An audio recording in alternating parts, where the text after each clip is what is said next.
Salam alaikum wa rahmatullah. Alors, la semaine dernière, je vous ai demandé de faire les exercices de la page 125-136. Malheureusement, je n'ai reçu qu'une seule réponse. Oui.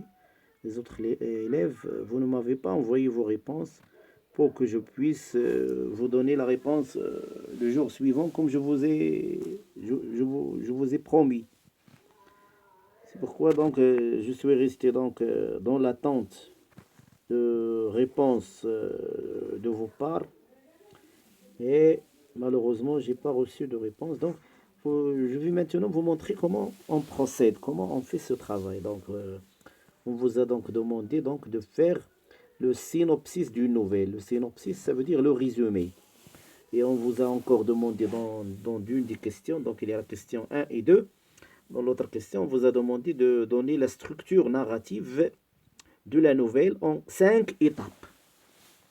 La structure narrative de la nouvelle donc en 5 étapes, vous la connaissez tous.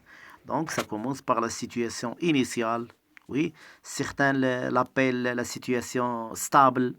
Oui, situation initiale, puis l'élément perturbateur, ou bien on l'appelle aussi l'événement inattendu. Et puis vous avez les péripéties, oui, les péripéties qui comptent, c'est la partie la plus riche de la nouvelle, c'est la partie qui contient beaucoup d'événements. Les péripéties d'ailleurs, ça veut dire événement, ça veut dire action. Et qui est couronné par le nœud. Oui, le nœud relève des péripéties. Qu'est-ce que c'est que le nœud? C'est là où les problèmes s'aggravent, où le héros est en danger. Et puis vous avez la résolution de problèmes. Oui, la résolution de problèmes ou bien la solution, c'est lorsque le héros trouve une solution pour le problème qu'il a.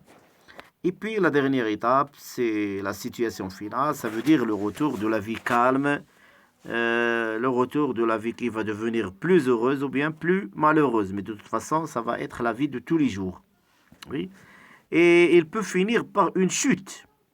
La chute, ça veut dire c'est une fin inattendue.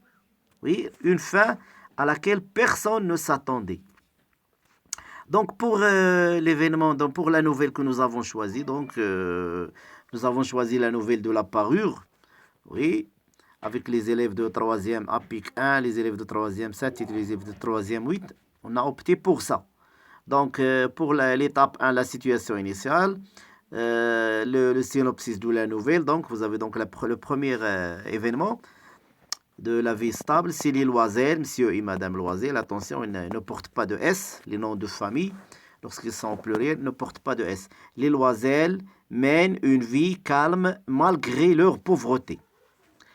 L'événement perturbateur ou bien l'élément perturbateur, c'est monsieur Loisel apporte une invitation du ministre à une fête. Donc, le ministre invite Loisel et sa femme à une fête. Étape 3, les péripéties. Là, il y a beaucoup d'événements, comme vous voyez. Donc, le couple est heureux au début, parce qu'un couple qui est invité par un ministre, hein, c'est un grand honneur. C'est la fierté du couple. Et puis, vous avez madame Loisel qui commence à s'inquiéter à propos de ses habits, de ses vêtements et de ses parures lors de la fête. Qu'est-ce qu'il va prendre? Qu'est-ce qu'il va mettre comme vêtements et comme parure pendant la fête. Surtout que la fête, c'est une fête des femmes, des ministres, et peut-être la femme, on ne sait jamais, la femme de roi, ou bien, on ne sait pas. Donc, alors qu'une pauvre femme, comment elle va faire entre toutes ces femmes-là qui sont richardes, très riches. Donc, son mari lui achète une jolie robe. Voilà donc le premier problème qui est réglé. La femme emprunte. Oui, là j'ai oublié le verbe, je vais vous l'ajouter sur la photo. La femme emprunte une rivière de diamants à Madame Forestier. Oui. Le jour de la fête, Madame Loisel est la star de la fête. Donc pendant la fête, tout le monde regardait Madame Loisel avec sa jolie robe et sa jolie parure. Et bien sûr, elle aussi, elle était belle et jeune. En revenant, il fait tomber le collier de diamants. Voilà le problème. Hein? Donc, il a fait tomber le collier de diamants. Les deux maris ont un grand chagrin. Oui, donc ils deviennent très, très tristes. Le collier est introuvable. Ils n'ont pas trouvé le collier. Donc jusque-là, ça s'appelle donc les péripéties. La résolution du problème, la solution qu'ils ont proposée. Donc la solution, c'est les loiselles affligées remboursent le bijou et ruinent leur vie. Oui, ils vont rembourser le bijou et ils vont ruiner leur vie. Oui, ils vont détruire leur vie. Oui, vous avez ici aussi le mot bijou. Bijou, pas de X, un seul bijou. Donc ils remboursent le bijou, pas de X pour le mot bijou. Et ruinent leur vie. Ça veut dire ils détruisent leur vie. Et vous avez encore l'étape 5, c'est la situation finale. Il connaît une chute redoutable, oui, très grave. Donc après 10 ans de souffrance et de misère, oui, pour payer les dettes et rembourser donc le bijou perdu, les deux maris, ils découvrent que la parure perdue était de nickelage.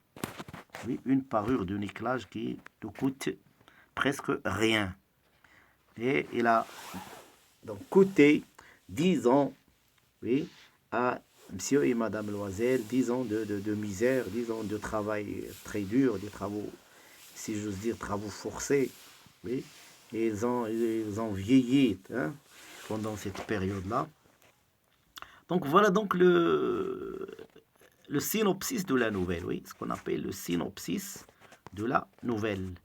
Donc on vous a demandé dans la troisième question de relever des personnages principaux. Donc un personnage sans S. Personnage principal, Madame Loisel. Donc personnage, un seul personnage sans S, pas de S. Personnage principal, Madame Loisel. Oui.